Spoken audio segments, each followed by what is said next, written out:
Hello दोस्तों, स्वागत है आपका बालाजी एकेडमी दिल्ली पे। आज हम शुरुआत करने वाले हैं वहीं से जहां पर हमने छोड़ा था पिछली बार।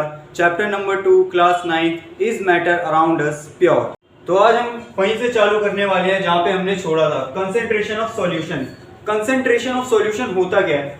सॉल्यूशन कंसेंट्रेशन ऑफ सॉल्यूशन देखते हैं। The amount of solute present in a given amount of solution, यानी सॉल्यूशन के अंदर कितना सॉल्यूट प्रेजेंट है उसे कंसेंट्रेशन ऑफ सॉल्यूशन कहते हैं। अब इसे जानने से पहले सबसे पहले हमें यह जानना पड़ेगा कि सॉल्यूट होता क्या है। देखो, सॉल्यूशन जो होता है, मान लो एक कोई सॉल्यूशन है।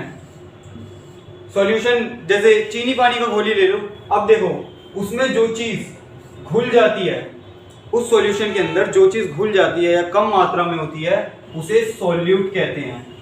जो घुल जाती है या कम मात्रा में होती है उसे सॉल्यूट कहते हैं। और जो अपने अंदर चीजें घोल लेता है, जो अपने अंदर सॉल्यूट को घोल लेता है उसे सॉल्वेंट कहते हैं।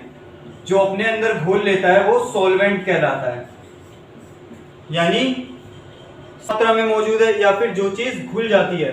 सॉल्वेंट जो सॉल्यूट को अपने अंदर घोल ले वो सॉल्वेंट कहलाता है। और दोनों को मिला के क्या बनता है? सॉल्यूशन। तो solute plus solvent is equal to solution. जैसे चीनी पानी का घोल, इसमें हम देखेंगे कि चीनी क्या है? चीनी है सॉल्यूट क्योंकि वो घुल जाती है, पानी है सॉल्वेंट क्योंकि वो अपने अंदर घोल लेता है। और इन दोनों को मिला के, चीनी पानी को मिला के क्या बन गया? शुगर वाटर का सॉल्यूशन बन गया। तो solute plus solvent is equal to solution. The concentration of solution can be expressed as mass by mass percentage or mass by volume percentage। यानी जो concentration of solution है, यानी उसके अंदर कितना सॉल्यूट कंसेंट्रेटेड है, कितना सॉल्यूट उसके अंदर मौजूद है सॉल्यूशन के अंदर, वो दो तरीकों से पता लगता है। पहला मास बाय मास परसेंटेज, दूसरा mass by volume percentage. Mass by mass percentage में क्या होता है? ऊपर रखते हैं mass of solute, mass of solute. ये मास बाय मास परसेंटेज का फॉर्मूला है। Mass by mass of solute upon mass of solution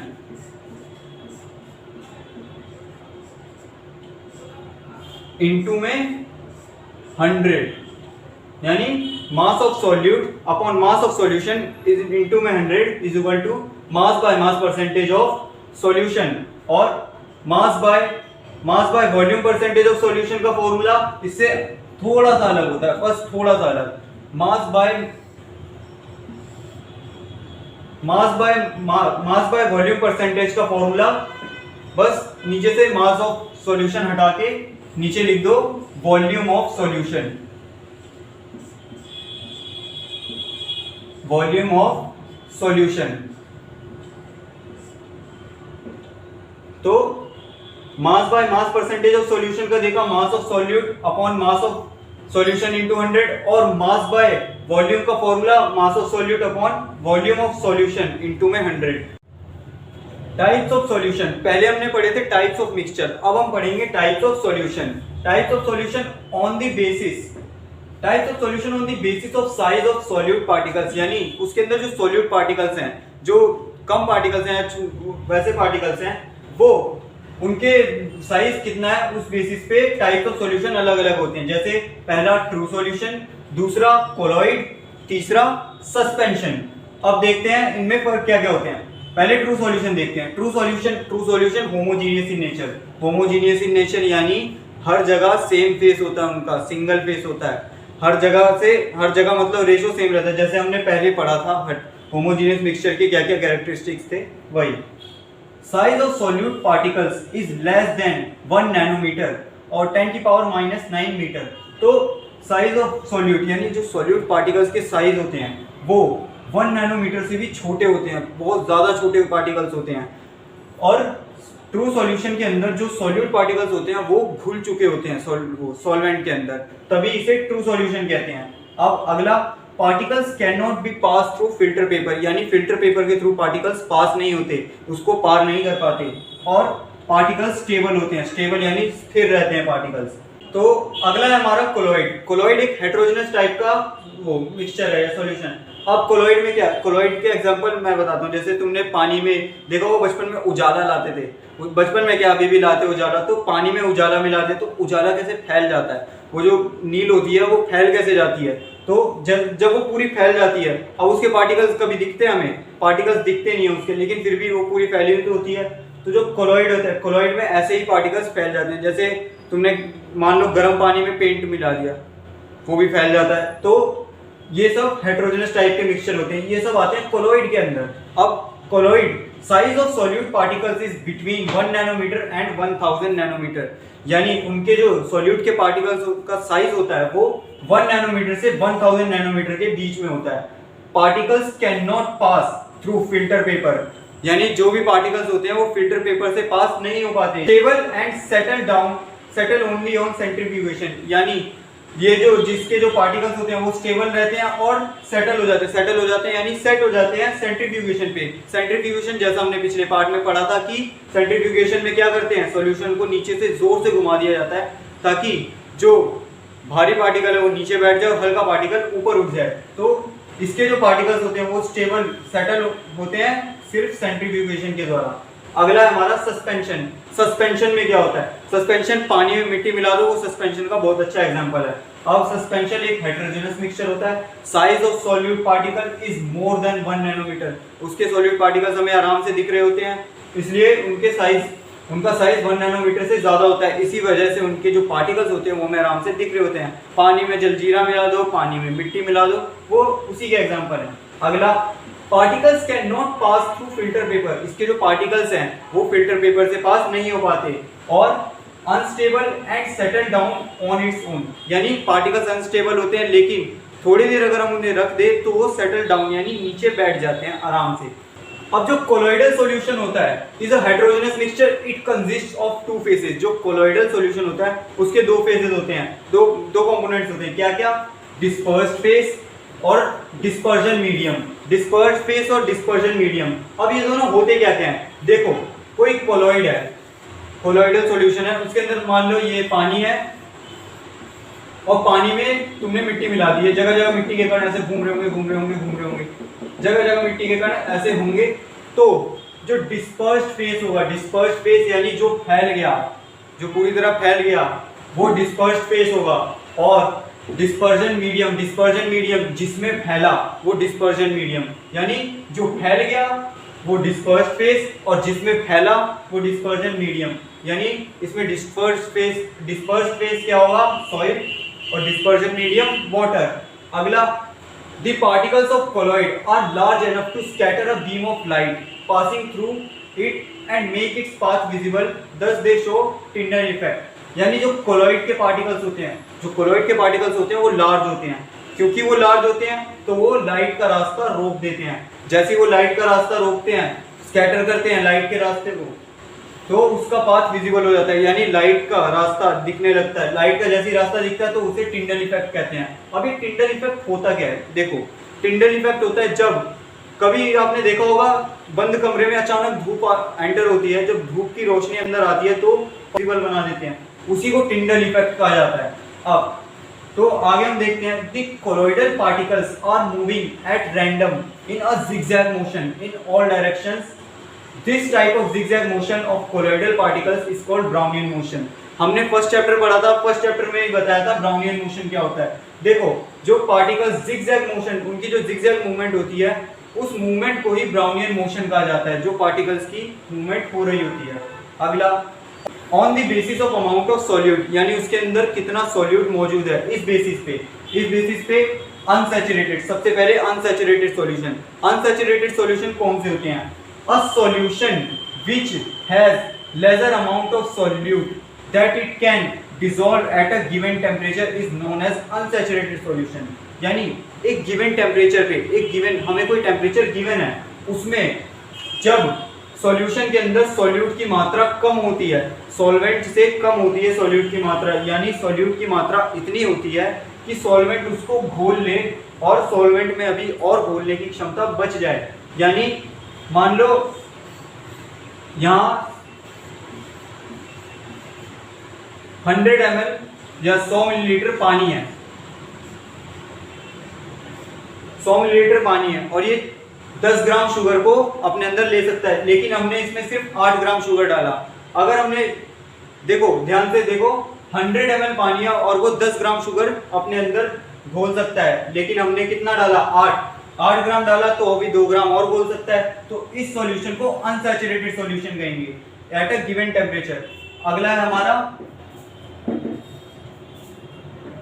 saturated solution. Saturated solution, a solution which has maximum amount of solute that it can dissolve at a given temperature is known as saturated solution. Unsaturated solution एक तरह से अतृप्त मान लो, यानी वो तृप्त नहीं होते, उनकी संतुष्टि पूरी नहीं होती। लेकिन ये सैचुरेटेड सॉल्यूशन ये तृप्त होते हैं, ऐसा इनकी संतुष्टि पूरी हो जाती है। क्यों? क्योंकि जितना घोल पाता है, इसमें सॉल्वेंट जितना घोल पाता है उतना सॉल्यूट घोल चुका होता है, अब वो आगे और सॉल्यूट नहीं घोल सकता। तो ऐसे सॉल्यूशन को सैचुरेटेड सॉल्यूशन कहेंगे। अब अगला है super saturated solution. Super saturated solution में क्या होता है? देखो सॉल्यूशन ने सॉल्वेंट ने सॉल्यूट पार्टिकल घोल लिया अपने अंदर, अब सॉल्वेंट कुछ नहीं घोल सकता। लेकिन हमने क्या किया, नीचे एक बर्नर रखा और टेम्परेचर बढ़ गया। जैसे ही टेम्परेचर बढ़ा तो ये जो सॉल्वेंट के पार्टिकल्स हैं इनके बीच की दूरी बढ़ेगी। जैसे ही सॉल्वेंट के बीच के पार्टिकल्स की दूरी बढ़ेगी तो अब वो अपने अंदर और ज़्यादा सॉल्यूट पार्टिकल्स घोल सकते हैं। तो अब देखो इसके घोलने की क्षमता टेम्परेचर के साथ बढ़ गई। टेम्परेचर के साथ क्या क्या बढ़ा? पार्टिकल्स के बीच का डिस्टेंस और इसके घोलने की क्षमता। तो इसी सॉल्यूशन को सुपर सैचुरेटेड सॉल्यूशन कहते हैं। जब सैचुरेटेड सॉल्यूशन का टेम्परेचर बढ़ा के उसे और ज्यादा घोलने के लायक बना दिया जाता है तो उसे सुपर सैचुरेटेड सॉल्यूशन कहा जाता है। अगला on the basis of nature of solvent, यानी सॉल्वेंट का नेचर कैसा है। सॉल्वेंट का नेचर कैसा है, इसमें कैसे कैसे होते हैं। पहला एक्विस सॉल्यूशन।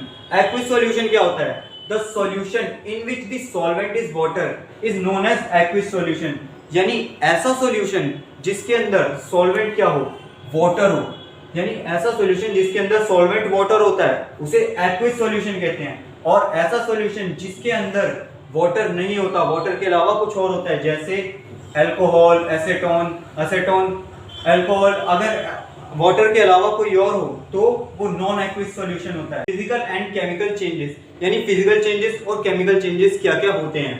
तो सबसे पहले आता है फिजिकल चेंजेस। फिजिकल चेंजेस क्या क्या होते हैं? Changes that do not result in the production of a new substance, यानी ऐसे चेंजेस जिनके रिजल्ट में कोई नया सब्सटेंस नहीं मिलता। जैसे इन चेंजेस में क्या क्या आ सकते हैं, यानी किसी चीज की कटिंग, किसी चीज को काटना, या फिर मोमबत्ती का पिघलना, या फिर बर्फ का पिघलना, काटना, उसका साइज छोटा करना या साइज उसका बड़ा छोटा ऐसे करना, ये सब फिजिकल चेंजेस में आता है। बड़ा छोटा होना size.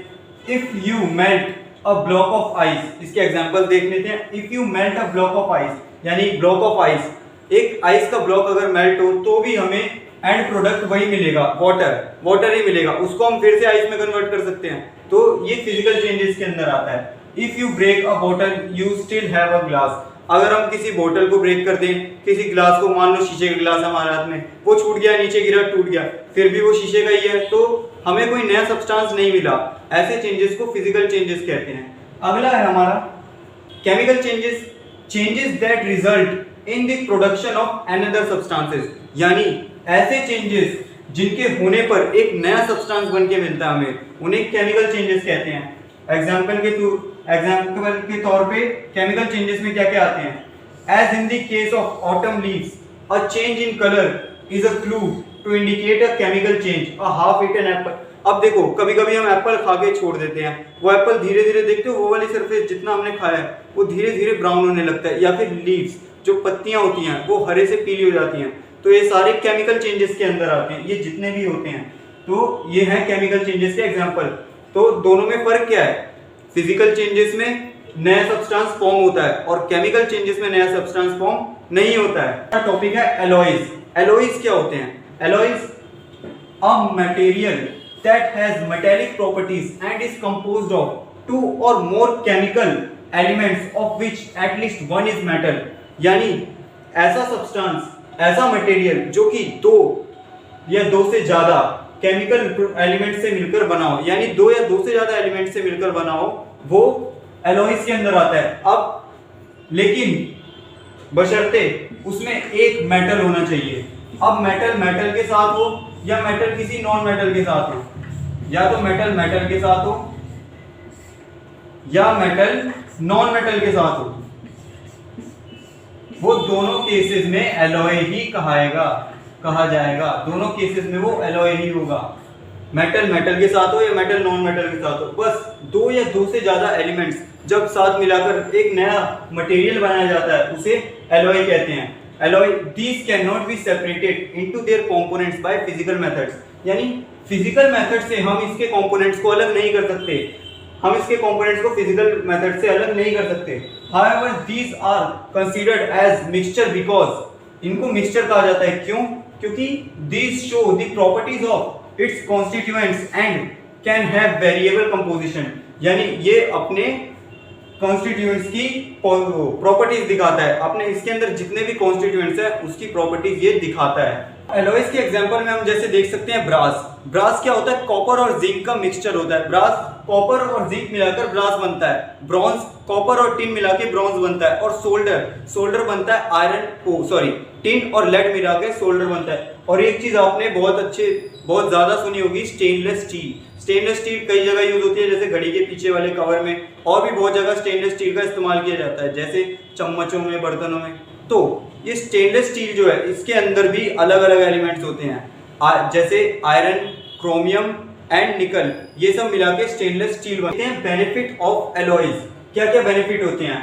The benefit of alloys is that you can combine metals that have varying characteristics to create an end product. अब हम ना अलग अलग तरीके के मेटल्स को मिला के एक एंड प्रोडक्ट बनाते हैं जो कि पिछले वाले से ज्यादा स्ट्रॉन्गर होता है, ज्यादा फ्लेक्सिबल होता है और डिजायरेबल टू मैन्युफैक्चरर्स, यानी बनाने वालों के लिए भी ज्यादा उपयोगी होता है। यानी ज्यादा स्ट्रॉन्ग होता है, ज्यादा फ्लेक्सिबल होता है, ज्यादा लचीला होता है और बनाने वालों के भी फायदेमंद होता है। अब जैसे इसके कुछ एग्जांपल्स हम देख सकते हैं कैसे।